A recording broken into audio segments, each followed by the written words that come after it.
श्रीमन्नारायणीयं त्रयोदशं दशकं हिरण्याक्षवधवर्णनं हिरण्याक्षं तावद्भरतभवतन्वेषणपरं चरन्तं सावर्ते पयसि निजजङ्घा परिमिते भवद्भक्तो गत्वा कपटपडुधीर्नारदमुनिः शनैरुचे नन्दन् तनुजमपि निन्दं स्तव बलम् समायावी विष्णोर्हरति भवती यां वसुमतीं प्रभो कष्टं कष्टं किमिदमिति तेनाभिगतितः न तन्क्वासौ क्वासा विधिसमुनिना दर्शितपथः भवन्तं सम्प्रापद्धरणिधरमुद्यन्तमुदकात् अहो आरण्योऽयं मृगैदिह सन्तं बहुतरैः दुरुक्तैर्विद्यन्तन्ति सुदमवज्ञाय भगवन् महीं दृष्ट्वा दंष्ट्रा शिरसि चकितां स्वेन मगसा पयोधावादाय प्रसवमुदयुङ्धा मृतवितौ गदापाणौ दैत्ये त्वमपि गृहीतोन्नतगदग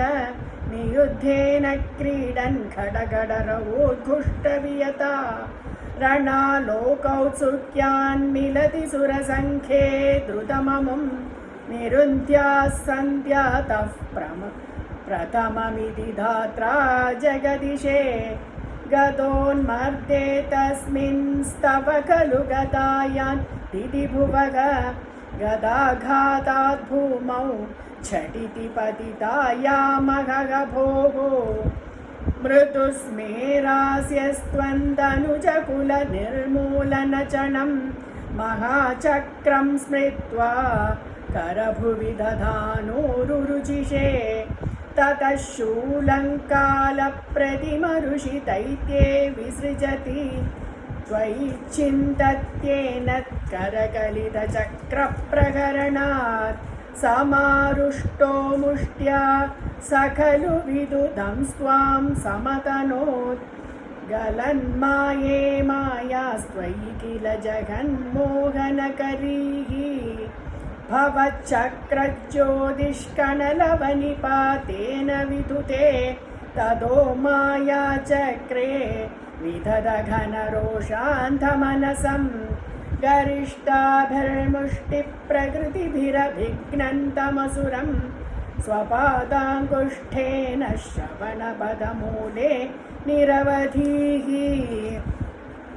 महाकायः सोऽयं तव चरणपादप्रमथितः गलत्रक्तो वक्त्रादपददृशिभिः श्लाघितगतिः तदा त्वामुद्दामप्रमदभरविद्युदिहृदयाः मुनीन्द्रासान्द्राभिस्तुतिभिरनुवन्नध्वरतनुं त्वचिच्छन्तो रोमस्वपि कुशगणश्चक्षुषि घृतं चतुर्होदारोघ्रौ शुकविवदने चोदरयिडा ग्रहा जिह्वायान्ते परपुरुषकर्णे च चमसाः विभो सोमो वीर्यं वरदगलदेशेऽप्युपसदग मुनीन्द्रैरित्यादिस्तवनमुखरैर्मोदितमनाः महीयस्यामूर्त्या विमलतरकीर्त्या च विलसन् स्वधिष्ण्यं सम्प्राप्तस् सुकरसविहारी मधुरिपो निरुन्ध्यारोगं मे सकलमपि वातालयपते नारायणाखिलगुरो भगवन्नमस्ते नारायणाखिलगुरो भगवन्नमस्ते।